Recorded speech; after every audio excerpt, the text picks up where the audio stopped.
everyone. Today, for Book Inspirational Talk, I have Dr. Lakshyata from India and also I have Professor Regina. Welcome, Dr. Lakshyata. And today's topic is how our thoughts affect us. Please share your thoughts, Dr. Lakshyata. Thank you, Dr. Kavitha ma'am, and thank you, Professor Regina. Thank you for giving me the chance to talk about some inspiration in the car study. So my today's topic would be related to more than your moods and how thoughts affect us. So firstly, we should know that what is thoughts. Thoughts are self-made belief of us, of every human being, and why the thoughts and how the thoughts are made. So thoughts are made by genetics, some of the life experience. Like every human being suffers from some bad experiences and some good experiences. Based on that, they feel and they make their thoughts. And the second thing is education is also the most important role in making thoughts. And the third thing is that thoughts are generally under the conscious control of our mind. So, if you will think like a failure, you become like a failure. So, everything is based on the thoughts, and thoughts is directly proportional to our mood. That's how the thoughts are going in our mind, like that our mood will be. So mood is also depends on our thoughts. So they are surely interconnected with each other. As per I think so, our thoughts are directly proportional to our mood. Likewise, like whatever we think, our mood will be like that only. Like if we are thinking some correct things, our mood will be so good, and if we are not thinking positive, we are thinking very negative, so mood will be so upset. We will think everything in a very bad mood. So they are directly proportional to each other. I think like this, that they are directly proportional to each other. As the thoughts are going in our mind, the mood will be like that. So this is my thinking and my inspiration of life. So thank you for the today's speech. I am very thankful to Dr. Kavitha ma'am and Professor Regina. Thank you. That was a beautiful message, Dr. Lakshita.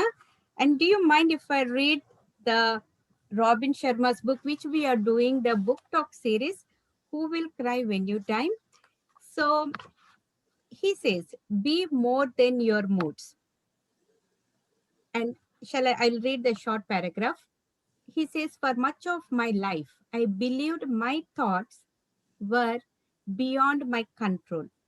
They just entered my mind automatically and did whatever they wished to do. Even worse, I believed that I was my thoughts. Thankfully, I discovered that nothing could be further from the truth. We are not our thoughts. Instead, we are the thinkers of our thoughts. We are the creators of the thoughts that flow through our minds. And given this fact, we can change our thoughts if we choose to do so. And he says, this seemingly obvious insight was an epiphany for me. I soon became far more aware of the thoughts I allowed into my mind and the inner dialogue that takes place within every one of us, every waking hour of every living day. I began to pay complete attention to the quality of my thoughts. This awareness was the first step to changing them. Over a matter of months, I trained my mind to focus only on positive and inspiring or enlightening thoughts. And in doing so, I saw the outer circumstances of my life change. Just as you are not your thoughts, you are not your moods. You are the creator of the moods you experience. Moods that can change in a single instant. If you choose to do so, you can feel peace in a moment of stress, joy in a time of sadness, and energy during the time of fatigue. Being said this, and we would like to hear from Professor Regina. Welcome, Professor Regina. Namaskaram, peace to the universe. Thank you for this great opportunity, Dr. Kavitha. I also remember in your book, Beyond the Limits, you say about the quality of the thoughts. And Dr. Lakshyata also said that thoughts generates actions. So I humbly think, like Paramahansa Yogananda said, when you have silence in your mind, God speaks to you.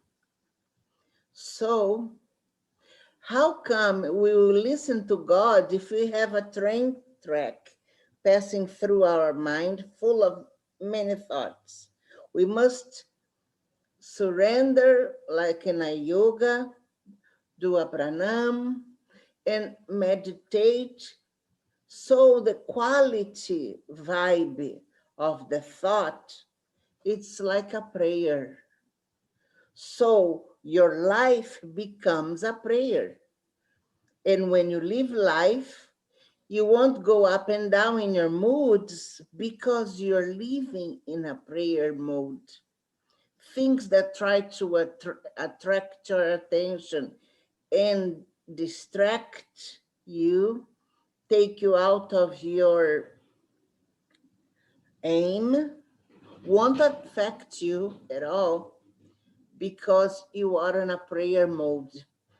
The quality of the thoughts, the quality of the life, the quality of the heart to heart experience, the empathy and the ethics you're doing for God. You are God's hand on planet Earth.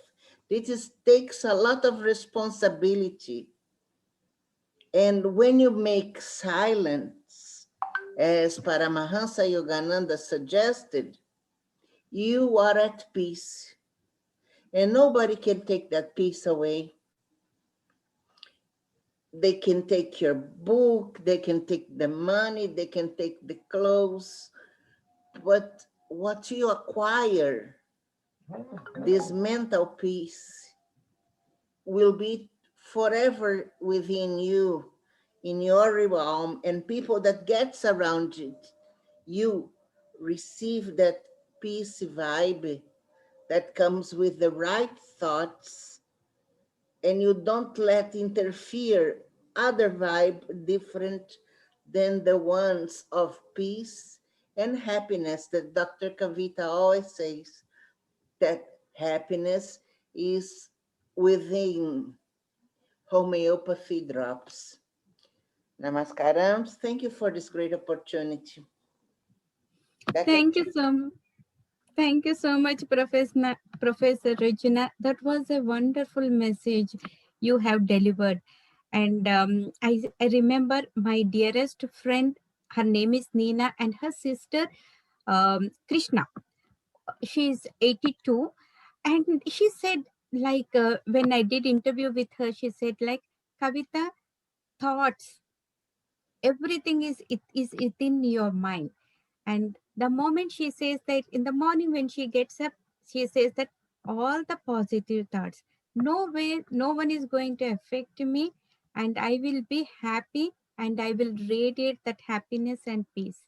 So that was a wonderful message, Professor Regina. And with stage 4 cancer, you are an inspiration to all of us, and we learn your wisdom. And thank you so much, Dr. Lakshita, for inspiring message. And we look forward to have many more inspirational talks in future. Thank you. Cheers. Om Shanti. Shanti.